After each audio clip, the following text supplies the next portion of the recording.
Viva la raza! Hey, it's Wrestling Hero Figs. Rey Mysterio has reported that he wants to bring back a faction. Faction of who, Hero Figs? The faction of the LWO. And I don't know if that's how you do it, but that's how I'm doing it.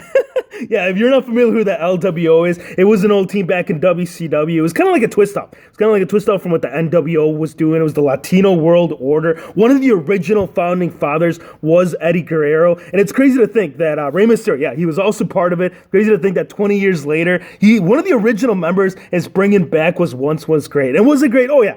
They were definitely doing something back in WCW. Right here, what you see before you, these are some of the candidates that have been brought up to be part of the team. Kalisto actually, he's had a decent career. Overall in WWE, I gotta say, he's had a pretty good career, especially for the man of his size. And I'm not even gonna talk about that because Rey Mysterio, he is the biggest underdog, right? But we'll talk more about him in just a sec. Now, Kalisto, yeah, he's held the U.S. title on more than one occasion. He's 205 Live champion. I think if they were to put him part of this faction, I could definitely see him being brought up to like the main roster because I really don't see these guys being part of the 205 Live. Yeah, I know they're close to that weight division. Actually all of them are. I'm not sure about Andrade Cien Almas, but yeah, this would actually be pretty cool. I would definitely love to see Kalisto be part of that. It would kind of be like a luchador group. That's kind of what I would mainly see it as. Now right here, this guy's career, his overall WWE career, it's been a botch to say the least. He's botched it, not just in the ring, but his mic skills. And in the beginning, I mean, they were definitely trying to make the man feel extra special. Like, anytime that we had a Sin Cara match, when he first made his debut, like, the lights would go dim.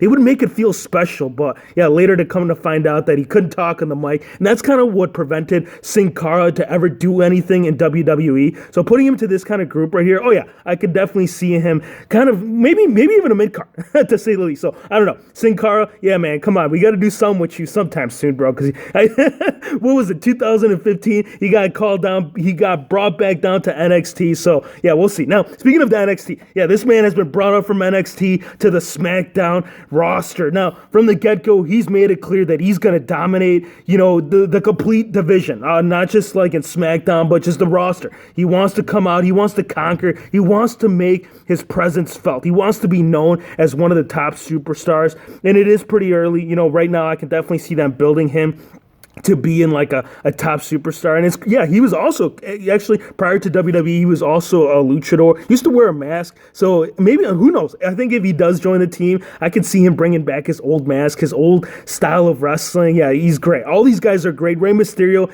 it's not a question as of if, it's more of a question as of when, right? Rey Mysterio, we've already seen him appear on multiple occasions, the greatest Royal Rumble, the regular Royal Rumble. So I think what's going to happen, and this is kind of what's the whole talk about has been as of late, he doesn't want to do a full-on WWE schedule. He just doesn't want to take that on anymore. I mean, the guy is definitely up there. I think he's close to his 40s. If not, yeah, he's definitely in his 40s for sure. He's an old chap for sure. And I think by him, bringing back this faction, it would kind of put him into a spot where he wouldn't necessarily have to compete every single night. He would kind of be like a main attraction. It would be more like a pay-per-view. Just anytime that they need people to sit on those seats, Rey Mysterio would be that guy. And he would definitely be a great leader for sure. Now, the one guy that I want to bring up, and this is actually the perfect chance, the perfect opportunity to put him back into the roster. Alberto Del Rio. Now, yeah, he got let go, right? He got let go well over a year ago now. If you guys don't know what the whole situation was,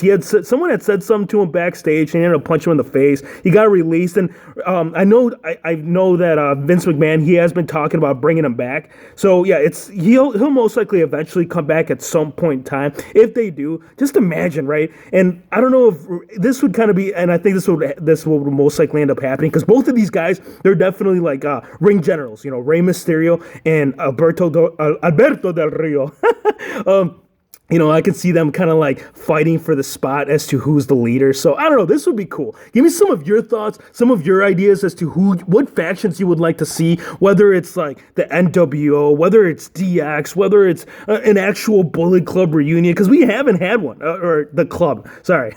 We still have yet to get Balor, AJ, and Luke Gallows and Carl Landers. I don't know. This is just some that, Rey Mysterio has brought up, and this is cool. I hope it does happen when he finally does sign on to a WWE contract. Until next time, everybody.